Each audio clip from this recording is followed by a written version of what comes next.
Assalamualaikum warahmatullahi wabarakatuh.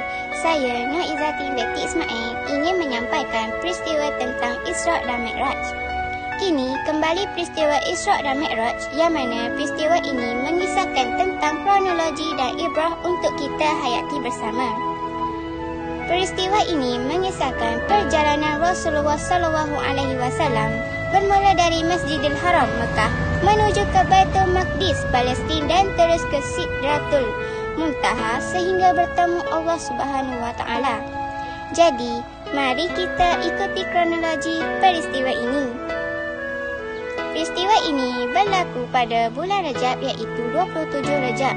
Ia juga berlaku setelah kewafatan isteri baginda Rasulullah SAW, Sayyidina Khadijah radhiyallahu anhum, dan bapa saudaranya Abu Talib. Ketika peristiwa ini terjadi, baginda dalam fasa tekanan fisiologi yang kuat kerana kematian dua insan yang paling rapat dengan baginda. Terusnya, peristiwa ini bermula dari Masjidil Haram Mekah. Ia berlaku ketika semasa akhir-akhir sebelum hijrah. Kemudian, baginda dibawa oleh malaikat Jibril ke Masjidil Aqsa dengan menunggang burak. Dikisahkan sebelum baginda memulakan perjalanannya, hati baginda dibersihkan oleh malaikat Jibril dengan air suci Zam-Zam. Setibanya baginda di Masjidil Aqsa bersama malaikat Jibril, baginda dan malaikat Jibril berhenti dan baginda pun solat di situ. Baginda menjadi imam solat bersama para anbiya yang terdahulu. Kemudian baginda pun diteruskan perjalanannya dengan menunggang burak, ditemani oleh malaikat Jibril. Diringkaskan kisah ini, baginda melalui pelbagai pintu yang mana setiap pintu itu didiami oleh para anbiya terdahulu. Baginda pun meneruskan lagi perjalanannya sehingga ke langit ketujuh ataupun dinamakan tujuh petala langit, yang mana di sini ada dinyatakan beberapa kabaran, yakni betapa pentingnya tanah anbiya kepada umat Islam. Bumi Masjidil Aqsa tersebut serta sekitarnya adalah milik umat ini, dan membebaskannya adalah tanggungjawab setiap umat Islam. Kemudian baginda meneruskan lagi sehingga baginda ke Sidratul Muntaha dan terus bertemu dengan Allah Azza wa Jalla dengan jasad yang zahir, bertemu Tuhan pencipta alam.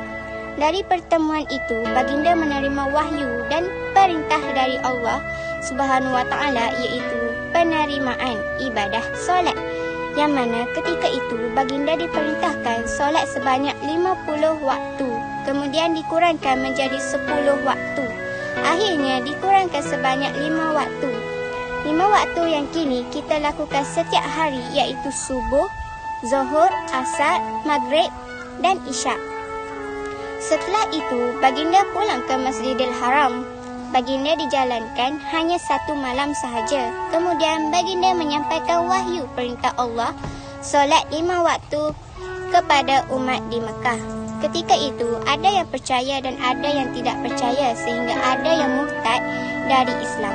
Tetapi sahabat baginda Sayyidina Abu Bakar As-Siddiq, apabila dikabarkan kepadanya tentang peristiwa ini, beliau sedikit tidak ragu, bahkan membenarkan, malah lebih membenarkan sekiranya ada yang lebih hebat dari peristiwa Isra' dan Mi'raj ini.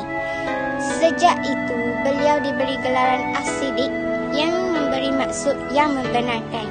Kesimpulannya, peristiwa ini berlaku hanya untuk baginda menerima perintah solat 5 waktu, yang mana solat itu sangat penting dalam kehidupan sehari-hari kita.